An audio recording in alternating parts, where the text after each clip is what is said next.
Bueno, entonces quiero dar la bienvenida con este contexto a Pedro Donoso. Él es director de ICARE y vamos a tratar el día de hoy un poco este análisis del contexto político en Ecuador. Querido Pedro, bienvenido. Hola, hola, gracias por la invitación, encantado de estar con ustedes. ¿Qué tal, Pedro? Bienvenido. Muchas gracias. Voy a empezar preguntando que con esta encuesta del CIES, en donde vemos que Noboa cayó de un 60% de aprobación que tenía en mayo a 45,1% en junio, ¿cómo interpreta usted esta aparente desconexión entre la percepción humana, ciudadana, perdón, y la atribución de responsabilidad? Digamos, ese es un tema que nosotros estamos intentando investigar mucho, pero es algo que me obsesiona desde hace un buen tiempo, ¿no? Me voy a salir un poco de la encuesta, vamos al Etnobarómetro, que es esta encuesta regional que hace, digamos, varios organismos internacionales, especialmente finalmente en la región, como digo, y hay varias cifras del Latinobarómetro 2024 que llaman mucho la atención, y aquí quiero, digamos, solo enfocarme en tres. La primera es un 80% de los ecuatorianos y ecuatorianas consultados dicen que la riqueza en el Ecuador está distribuida de manera injusta o muy injusta. Y nosotros hemos elegido dos presidentes multimillonarios las últimas dos elecciones.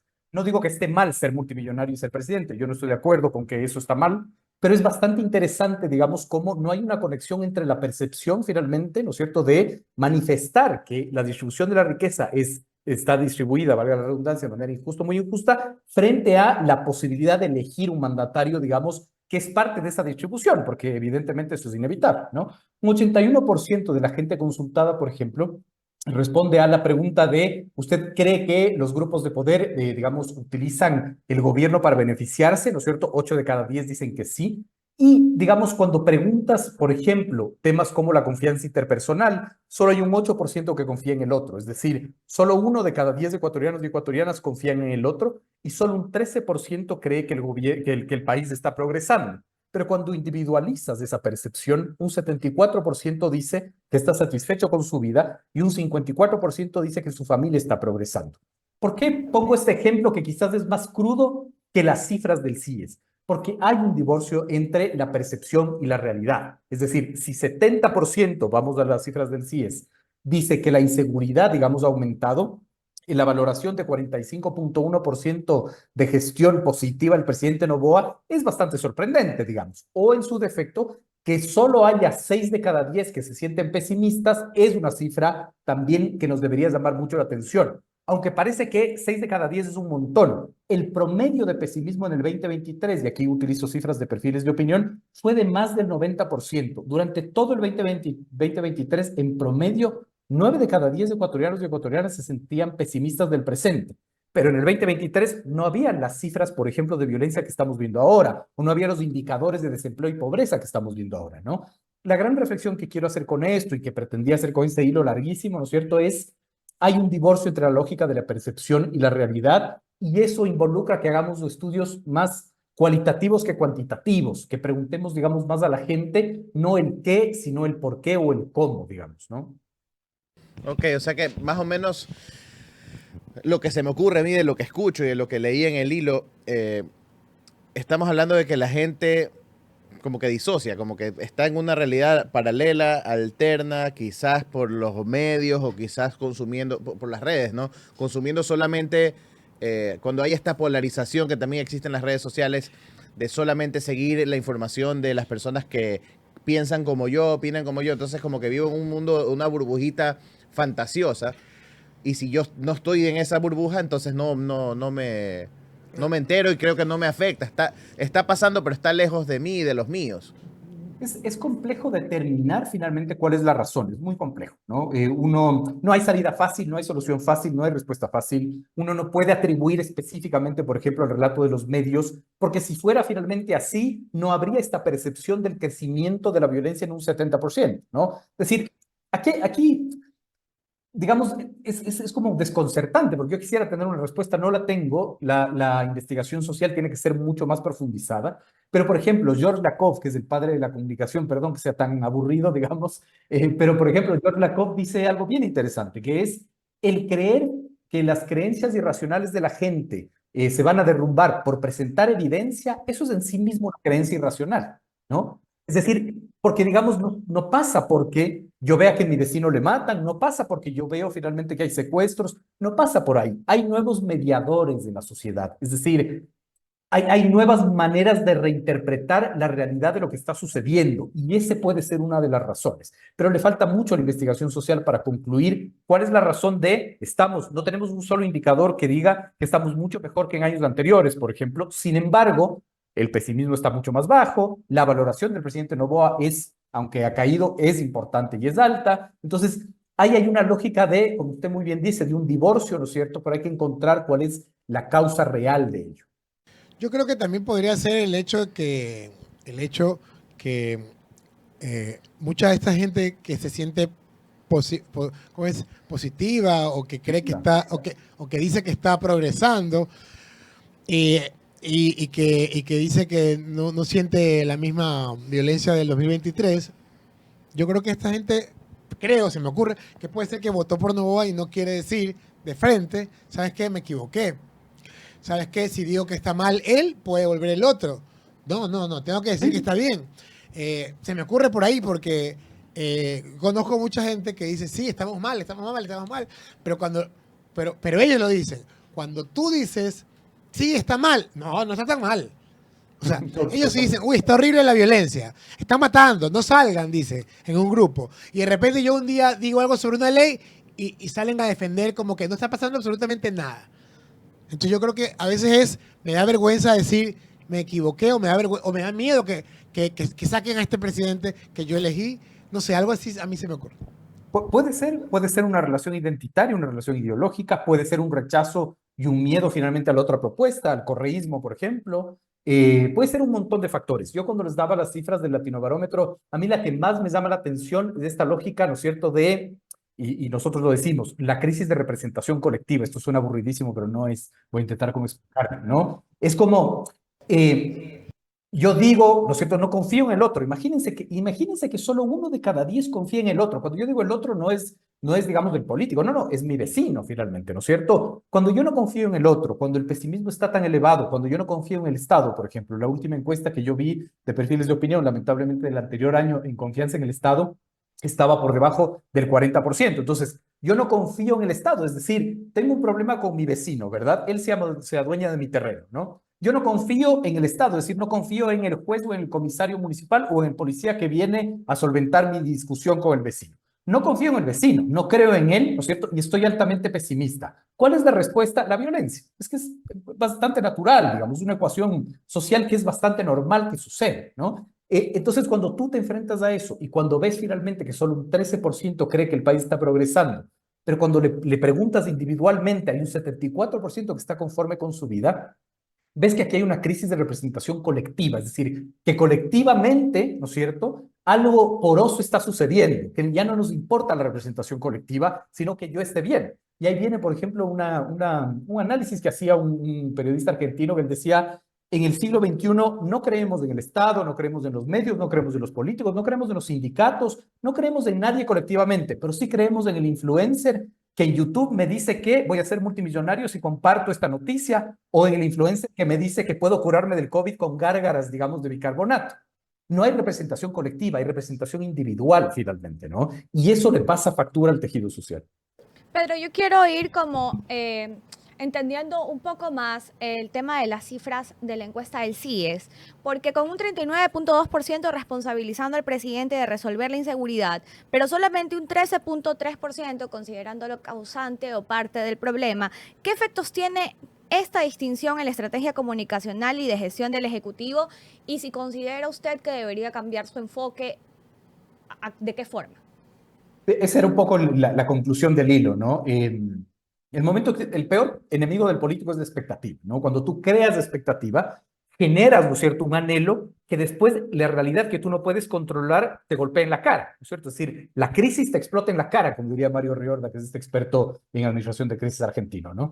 Cuando tú dices finalmente, por fin ya tengo las herramientas para resolver el tema de la violencia, y nosotros sabemos que el problema de la violencia es un problema estructural que no se va a resolver en el corto plazo, estás generando finalmente esa expectativa que a la vuelta de la esquina te puede provocar un desgaste y te puede pasar factura, digamos, ¿no? Eso con el manual anterior, pero con lo que sucede ahora, con esta disociación, ¿no es cierto?, de la realidad y la percepción, es muy difícil saber lo que puede suceder. ¿Por qué lo digo? Porque finalmente no hay un solo indicador que nos plantee, como les decía, que estamos mejor, ¿verdad? Digamos, el año y medio, el año 8 meses del gobierno de Noboa fue un gobierno en donde, por ejemplo, la crisis energética, que ustedes lo han relatado, fue bastante grave, ¿no? No fueron 2 horas sin luz, como digamos, pasó con Guillermo Lasso, quien salió con menos del 20% de valoración positiva del gobierno, ¿no? No, digamos, fueron 14 horas sin luz y este es un presidente que ha logrado lo que pocos han logrado, la reelección y tener una diferencia de más de 1 millón de votos con su adversario, ¿no? Entonces,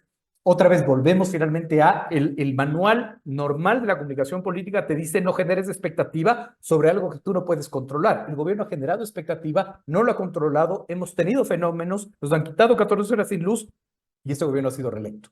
Y justo esa era Otra mi vez siguiente tiene- pregunta, ¿no? Sobre cómo el gobierno podía actuar o debería actuar manejando las expectativas, porque esto a la larga podría causarle un costo político mayor. O sea, digamos, en este momento la gente está disociada, ¿ya? La gente no correlaciona la gestión o la falta de gestión con lo que está experimentando a diario. Pero eventualmente llegará un punto en donde o le roben directamente o le asesinen a un familiar o pase algún evento traumático que haga que poco a poco la gente empiece a responsabilizar al gobierno directamente por su inacción. Entonces, ante este escenario eventual, ante este escenario que podría suceder, ¿cómo debería manejar el gobierno el tema especialmente de la inseguridad en cuanto a su narrativa? Porque vemos la presencia de una vocera de Carondelet intentando un poco blindar a las autoridades de ciertas declaraciones que luego podrían ser perjudiciales, como por ejemplo la aseveración de que no habrán apagones, en las que ya cayó en la gestión pasada incluso el mismo presidente.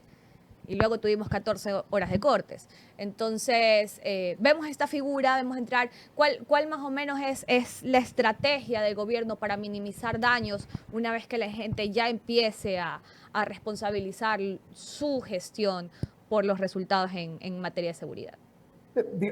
Hay que, sobre todo, hay que poner sobre la mesa que esto no es un gobierno que acaba de empezar, es un gobierno que lleva 1 año 8 meses. Este ejercicio yo ya lo hice, ya lo hemos hecho, digamos, desde el gabinete estratégico que yo dirijo.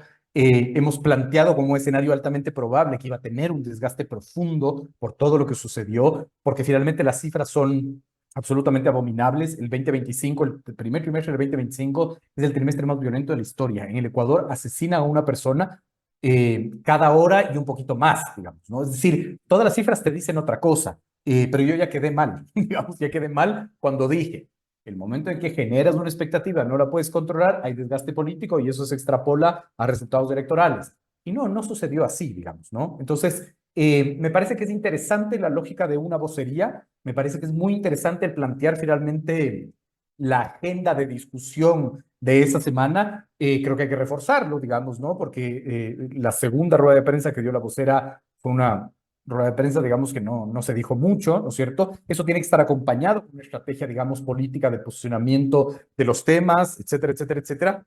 Pero algo sucede, yo vuelvo a este punto, ¿no es cierto? Algo sucede que no estamos entendiendo, sobre todo con este tema de los nuevos mediadores sociales, ¿no? Es decir, un mediador social puede ser un concepto, una causa, puede ser estético, ¿no? Incluso puede ser estético, de cómo la percepción y la interpretación de realidades tiene matices, digamos, ¿no? Esto siempre ha sucedido, esto no pasa hoy, no es que son las redes sociales del TikTok o la televisión, ¿no? Esto ha pasado siempre. Es decir, una realidad no está interpretada de la misma manera para todos, eso es lógico finalmente, ¿no?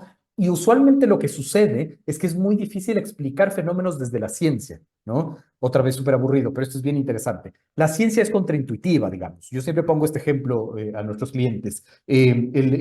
Los terraplanistas de Estados Unidos, un movimiento muy bien financiado, etcétera, y ellos hacen ejercicios bien simples, ¿no? Y ellos te dicen, párese al filo de una playa, ve el horizonte. ¿Cómo es el horizonte? ¿Plano o curvo? Es plano, ¿no es cierto? Por lo tanto, la Tierra es plana. Es decir, intentar explicar técnicamente cosas, ¿no es cierto?, con la ciencia es contraintuitivo porque es más fácil crear silogismos falsos para explicar fenómenos, digamos, ¿no es cierto? Y ahí viene el tema, es decir, para el gobierno es muy fácil endosar la responsabilidad al narcotráfico, al correísmo, a X o a Y o a Z, y con eso finalmente no recibe tantos golpes. La pregunta es, ¿hasta cuándo? 1 año, 8 meses para mí era suficiente, ¿no es cierto? Pero vimos que no.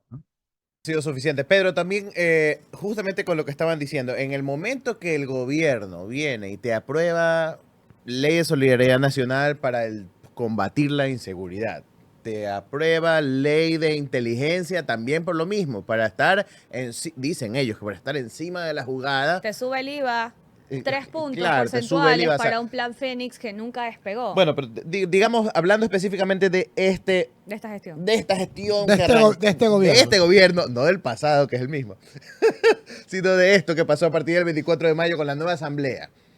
Tú decías algo que es importante, lo dijo también María Laura, es el momento que tú comienzas como que a hacerte cargo, entre comillas, de lo que está pasando, generas esa expectativa y ahora sí, con las leyes a tu favor, yo creo que va a ser más difícil sacárselas. O sea, antes ha sido más fácil decir el correísmo de abrió las puertas al narcotráfico, la tabla de drogas que otra vez la pusieron, y así algunas cositas que ya poco a poco en sus mismas, o sea, digo yo, al menos me parece que en su misma boca, por el pez muere ¿cómo es? Por la boca muere el pez. Dice, entonces, como que ya va a llegar ese momento en el cual el mismo discurso de ellos, la gente va a exigir resultados sobre ese discurso, porque ya ahora sí no tienen excusa, tienen toda la asamblea, tienen casi que todo, todos los poderes, básicamente. En teoría estoy de acuerdo, así debería funcionar. ¿Ha funcionado? No, no ha funcionado. Es decir, por eso les digo, hay nuevos mediadores, finalmente, no entendemos qué pasa. Este no es un gobierno naciente, es un gobierno que va 1 año, 8 meses. Este gobierno subió el IVA al 15%, que es lo que te dice el manual de la vieja política, no subas el IVA, nunca subas el IVA, es una locura. No quites los subsidios, nunca quites los subsidios, es una locura, ¿no? No subas la gasolina, no dejes a las industrias grandes sin generación, digamos, eléctrica, ¿no? Y hagan, Tanto. ¿no? Hagan el ejercicio. ¿A quienes finalmente apoyan los gremios empresariales, digamos?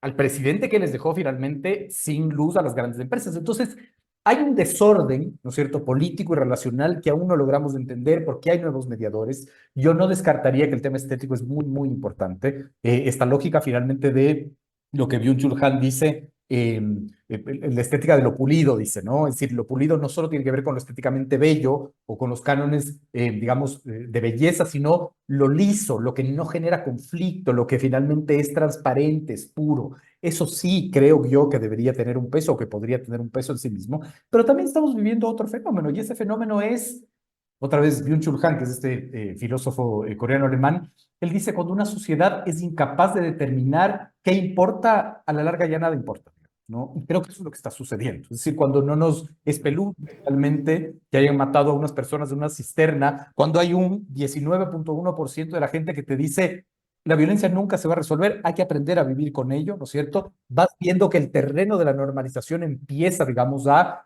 captar finalmente más espacio, ¿no? Yo siempre les digo a unos clientes con los que trabajamos que es una coalición de movilidad, ¿no? Y claro, ellos trabajan mucho para bajar la siniestralidad de tránsito, ¿no? El Ecuador es uno de los países con mayor número de siniestros de tránsito, que eso es vergonzoso, porque eso es controlable, digamos, ¿no? Es decir, la violencia es otro tipo de fenómeno, pero eso es muy controlable, los siniestros de tránsito, ¿no es cierto? Y claro, cuando haces estudios, evidencias que la gente te dice, ese es el precio que hay que pagar por la modernidad, por tener carros, ¿no? Cuando no, ese no es el precio que hay que pagar. Lo que quiere decir es que esto se empieza a normalizar en las relaciones sociales y ahí es pues cuando finalmente ya hay otros mediadores y hay otros diagnósticos, ¿no?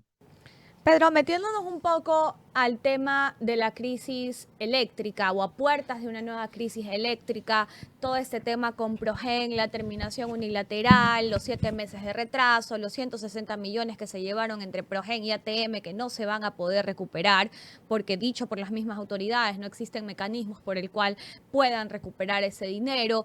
El hecho de que la ministra y la vocera de gobierno hayan salido con unas cuentas medias raras, con megawatts que no cuentan, ¿ya? Contando megawatts que no tienen, que tienen procedencia incluso de otros países que probablemente en los mismos meses tengan estiaje, igual que nosotros, como ya pasó.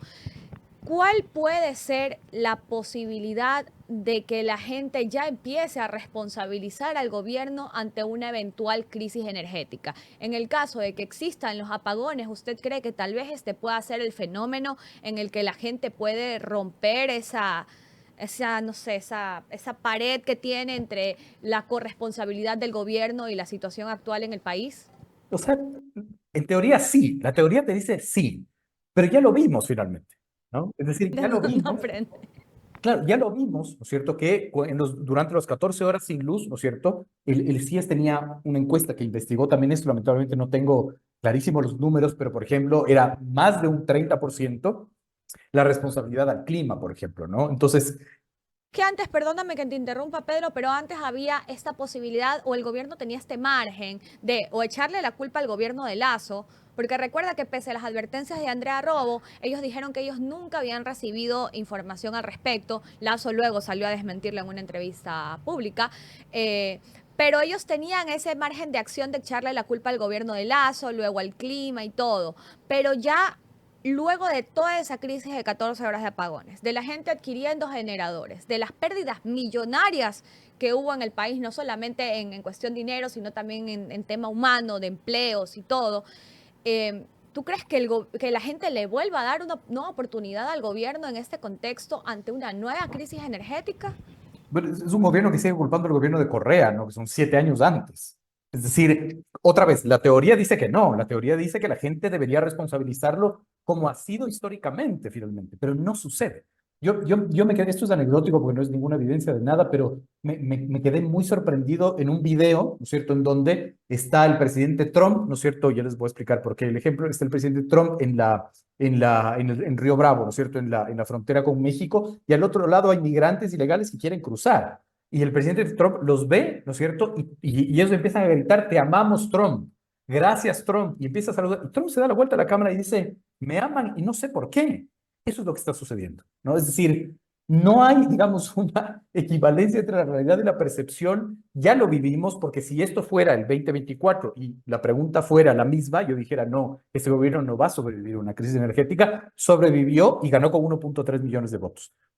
¿Qué sucede ahora? No lo sé, digamos, ¿no? Es decir, claro, hay esta investigación de Teleamazonas sobre Progen, etcétera, pero también tenemos que aprender que en este país los casos de corrupción son corrupcionables, si existe ese término, cuando hay autoridades de control que los hacen, que los identifican, pero si no, no. Ahorita la Contraloría acaba de decir, ya está el informe, pero como es, digamos, confidencial, no lo voy a hacer público. Entonces, esto mucho tiene que ver finalmente con criminología mediática y por cómo se procesa esto finalmente en la esfera no solo mediática, digital y de discusión. Yo diría finalmente que a la larga, no sé si una potencial crisis energética, que no sé si se vaya a dar tampoco, pueda acarrearle algún tipo, digamos, de golpe profundo al gobierno viendo lo que sucedió en el 2024. O sea que básicamente son dueños de la narrativa. Son dueños de la narrativa porque hay ausencia de la contranarrativa también. Y ahí hay una responsabilidad clarísima de la oposición. La oposición no tiene idea de lo que está haciendo, cree que su reducto es la asamblea. Siguen hablando, por ejemplo, de no nos dejan hablar y esto no es democrático. Nadie regresa a ver las cifras del Latinobarómetro, donde más del 70% de los ecuatorianos no creen en la democracia y no les interesa la democracia. Entonces, no hay, digamos, una conexión finalmente en cómo hago oposición, porque además Noboa es uno de los fenómenos más interesantes que ha existido en los últimos años, porque además no tiene identidad política e ideológica y es mucho más difícil darle, ¿no es cierto?, a un blanco que esté en movimiento, ¿no? Ahí, por ejemplo, la polarización no es equivalente. El correísmo construye una polarización ideológica frente a un novoísmo que construye una polarización más emotiva, digamos, más afectiva, ¿no? Con otros códigos, con otros mediadores. Pedro, una consulta saliéndome un poco del tema coyuntural, más bien viéndolo desde lo macro. ¿Cómo se posiciona realmente el gobierno para en cara a las elecciones seccionales? ¿Cómo, cómo podría llegar, si tal vez fortalecido, tal vez desgastado ante una crisis energética, los niveles de inseguridad? ¿Cómo llega el gobierno, cómo llegaría el gobierno eventualmente a unas elecciones seccionales que esperan ganar? Ellos pretenden, ya dicho por algunos de sus representantes, convertirse en la primera fuerza del país, incluso con este tipo de autoridades. Es interesante finalmente porque El gobierno ahorita construye esta narrativa de tener todos los poderes, ¿verdad? Y finalmente ese es su objetivo, ¿no es cierto? Es decir, centralizar, digamos, todos los poderes. Y uno no puede entender las seccionales si no entiende lo que pasa entre, ¿no es cierto?, lo que está sucediendo ahora y, digamos, las elecciones, ¿no? El tener evidentemente todos los poderes, el ser dueño del Tribunal Contencioso Electoral, el Consejo Nacional Electoral, etcétera, si lo logra, digamos, ¿no es cierto?, ese es un gran paso. Ahora, creo que de una u otra manera, como todo cambia tan rápido, la teoría otra vez te dijera que con estos niveles de violencia y con estos niveles de aceptación, sería muy difícil finalmente que Noboa se apropie de los seccionales. Todo cambia a último momento, ¿no es cierto? Así fue lo que sucedió la última semana de marzo, ¿no es cierto? En donde Noboa crece, digamos, en intención de voto y en donde la volatilidad de los electores es gigantesca, pero además no solo es cómo llega el gobierno, sino cómo llega finalmente los que ahora están, digamos, en los puestos de poder seccional, ¿no es cierto? Cómo llega el alcalde Pavel Muñoz, cómo llega el alcalde Aquiles Álvarez, es decir, todas esas son ecuaciones. Me parece que es muy pronto, digamos, plantear finalmente un análisis de eso, ¿no es cierto?, para hacer un diagnóstico, porque todo cambia a último minuto. Yo creo que tengo una de las razones por las que Noboa es un fenómeno, es porque desde Moreno hasta acá se ha fortalecido la narrativa del anticorreísmo a tal punto que cualquier cosa contraria a lo que está en gobernando ahorita significa ese miedo a Cuba, Venezuela, etcétera. El miedo al comunismo que les han implementado mucha gente, ¿ya? Y ahí hay otros fenómenos sociales como el estatus que alguna gente cree que es votar por la derecha, etcétera. Pero viendo esto que ha pasado en los últimos tres, Lasso y las dos votaciones de Noboa, siento que es el anticorreísmo. Cada vez que le dices a alguien, pero mira lo que está haciendo mal, es una cosa que no, pero peor es como un miedo y son como ciegos ante lo mal que puede estar por el miedo o el anticorreísmo. Eso es lo que he percibido yo. Y Sí, no. Son como los caballitos cuando les pones esas cosas a los lados. Esa narrativa sí se ha fortalecido, porque más que la de la oposición, ¿qué puede presentar la oposición? Lo que se hizo en el gobierno de Correa, pero como hay tanto miedo, porque dicen que todo fue con sobreprecio, que ya mismo iban a venir, o sea, los 10 años fueron mentiras, la paz, ¿no? Porque ya pronto, en el año 11, ahí iba a llegar la violencia. Eso es lo que la gente se come el cuento, bueno, eso es lo que yo pienso, que la gente tiene ese miedo, porque dice, él trajo toda la violencia que ha estado estos 7 años, 8. Entonces yo no le veo cómo les van a quitar ese miedo. Esa es parte finalmente de la crisis de la oposición, ¿no es cierto? Porque el tema Venezuela no es un país cuando tú discutes políticamente en el Ecuador. Venezuela es un concepto, ¿no es cierto? ¿Cómo traes ese concepto a la realidad? ¿Cómo tienes asidero en la realidad? ¿Qué es Venezuela? Venezuela finalmente es una dictadura sanguinaria, lo es, ese es mi criterio. Pero además, Venezuela es pobreza, es migración, es cortes de luz, ¿no es cierto? Es violencia. Ahora, básicamente. Exacto. Pero finalmente, otra vez, la percepción, ¿no es cierto?, está divorciada de la realidad, ¿no? Es decir, cuando yo tengo estas discusiones con clientes, etcétera, es como, es que nos va a convertir en Venezuela, pero dime qué es Venezuela. Venezuela es violencia, sí, claro. Más que el Ecuador, no.